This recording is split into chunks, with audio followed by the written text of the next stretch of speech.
Hey, my Y&R fans, we haven't seen any drama like what we saw on today's episode. Amanda confronts Nate about his betrayal. Jill asks Lily if she should dump Billy, and Chance and Amanda walk in on Abby and Devon making love. Welcome back to CBS Soap Dish Recap, where we recap everything CBS Soaps, both the Young and the Restless and the Bold and the Beautiful. This is your Young and the Restless recap for November 8th, and without further ado, let's talk about this drama. So Chance is trying to find his wife. He tries calling her after he stops by Society and find out that she's not even there. Now, he's sorry that he didn't come home last night, but he has a lot on his mind and doesn't know what the next step should be. And he does want to fix whatever is broken between them. And as he's sitting, he spots Louise and asks, "Where's my wife?" And she was like, "Oh, Abby took Dom to see Devon." And what are they doing? This. So, over at Devon's penthouse, Devon and Abby are making out on the couch. They start peeling off each other's clothes. Then they start making love on the stairs, the couch, the stereo, the floor. And I mean, they are really getting it in. I mean, with the music, everything that they got going, and it's not the same music that I'm using on this video due to copyright, but these two are acting like they haven't had anything for a while. And I mean, he has a girlfriend and she has a whole husband, and all this is going on while Dom is upstairs. Oh my God. And then of course, after they finish, they relax on the couch. She wants to hold on to whatever feeling that she's having, and that she's being seen and cared for right now. Wow. Now, while all of that is going on the inside of the door, on the outside of the door, Amanda arrives outside. And before she can enter, she bumps into Nate, where he welcomes her home. They discuss her mom's progress and she had the stroke. Now she needs to talk to him, so he asks her in. This is where Amanda confronts Nate about betraying his family. Now, he's already heard this from multiple people and he isn't up for another lecture. Now, she has other business to discuss and quizzes him about the legal ramifications of what he did with Victoria. Now, he dismisses this and says that her warnings are pretty much late and pointless. Now, Amanda asks if he's tried to make things right with Devon, and they go back and forth about what happened. She needs more of an explanation about his issues with his cousin, because it breaks her heart that this feud escalated to this point. And she wonders if she can help bridge that whole gap. Now, he knows he made a mistake, and that's why he confessed. And then he recap all his frustrations with Devon. Now, he's tried to make amends, but they keep hitting a wall. And even in retrospect, Nate wishes that he'd gone about things differently or that he could fix them, but that doesn't seem possible at this point.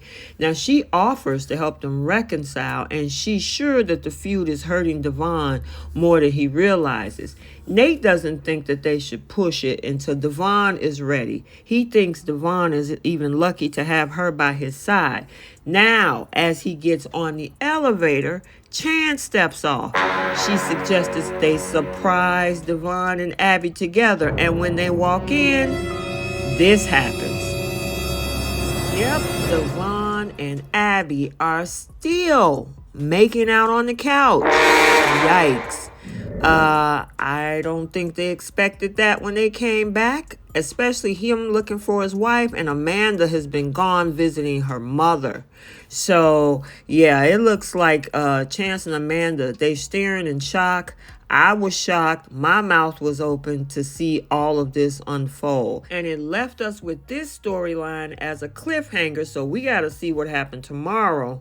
on how this is all going to implode. But we're not done yet. So now we're over at Society where Billy meet up with Victoria. Now she tells him that the kids had a discussion about Chelsea at the Halloween sleepover, and it seems to have changed some things between the boys. Neither of them expected the kids to face this so fast because they're maturer than some of these adults on this show, and they haven't been talking to them. Now she explained that Johnny says that they're cool with the situation. Billy offers to talk to him, and she assumes that it must be easier as a father-to-son conversation. Now, Billy asks her if she's cool with the Chelsea thing. Now, she insists that she made the right decisions for this whole situation. Now, Chelsea agreed to their strategy and then backed out. Of course, Victoria not knowing what's going on now. Now, Billy agrees with everything she says, and she wonders if he is expecting her to feel guilty about how Chelsea has been affected. Billy wonders if there is a different way he could have handled all of this in the first place. So now over at the Mental Health Institute, Chelsea is sitting in her room and Dr. Malone arrives for the first session. They sit down and they set some guidelines so they can really have an honest conversation. Now Chelsea is complaining that this is a one-sided relationship and the doctor insists that it has to stay that way. And Chelsea was like, this ain't my first therapy rodeo. Now Dr. Malone prompts her to open up, but Chelsea feels embarrassed and worried that people are going to judge her. Now the doctor admits that, she used to feel on edge when dealing with people who had attempted self-deletion. Now she learned a lot more since then and thinks that they need to talk directly. And she's always grateful to be speaking to people who have survived, but Chelsea isn't ready to talk about what happened on that rooftop though. And she admits that she feels like she's been running on empty for years. Now she runs from her emotions even when she was younger. And as a teenager, she says she felt like her feelings could have undertaken her, so she had to fend them off. And then she kept busy with drama so she wouldn't have time to stop and feel, and that went on for years. And it wasn't until she had the stroke last year that she couldn't escape herself. And since then, no matter how fast she runs, the pain and the darkness move faster. Now, the other night, she said she just couldn't run anymore. So she was tired. She couldn't take the pain any longer. And then at that point, Billy drops by. Now, he meets with Dr. Malone first and asks if there are things that he should or shouldn't say. Now, he tells him that Chelsea needs assurance that she's not being judged. And he was like, okay, I can do that. And he's really glad that, nothing happened to her. Now, when he enters Chelsea's room, she apologized for dragging him into her life, and he admits, no, I went looking for you on that rooftop and wouldn't been able to forgive himself if he hadn't found her. Now Billy is glad that nothing happened to her and she's still around. Now Chelsea sighs and says that the therapist said the exact same thing. Now Billy points out, hey, I'm not a therapist, but I'm happy that I get a chance to watch you grow.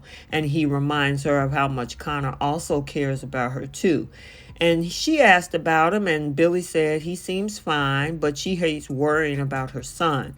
Now, he encouraged her, thank God, to let Adam know where she is because he's probably worried and she needs to focus on healing. And Chelsea promises to take care of all of this herself. She needs to be the one to tell Adam what happened. And I'm happy about that. So Nate drops by Victoria's office over at Newman Enterprises and give her one last chance to rescind her offer before he fills out his onboarding paperwork. Now she assures him, look, I don't have any doubts at all. And sensing something is up, she kind of encouraged him to open up so he can thrive. But he was like, nope, I'm glad to be appreciated that somebody want to hear how I think and feel. And finally, over at Lily's office at Chancellor Winters, Lily is trying to call Devon, but he's not picking up. Yeah, he's kind of busy right now, Lily. Now, Esther brings in some tea, returns to her desk where Jill is started to see her there. Now, Esther informs her that, hey, I'm the new receptionist. Now, Jill isn't happy about that, but almost no one has turned up for work and stomps into Lily's office for some answers. Now, Jill thought of an impromptu drop-in would give her a pretty good idea of how the company is working when her back is turned. Now, Lily tries to be reassuring, but Jill is not. Now, Esther is making up excuses for Devon until Jill decides to send her back to her desk. Now, Jill has been calling Billy, but he hasn't answered, and Jill thought that he would be there day and night as the remaining COO. Well, Lily suggests maybe you need to speak to him directly, and Jill was like, no, I'm asking the CEO. And she took a breath, but Lily admitted that Billy has resigned, and Jill's eyes were big as ever. She was furious. And Lily was like, look, I promise you, I have things under control. And she explains that Billy has been wanting to walk away for a while. Now, Jill points out that losing two senior executives is not a good look and the timing is horrible. And she's annoyed that Billy has been such a flake. I am so ashamed of my son, and Jill wanted him to work with her so he can get some focus and some purpose.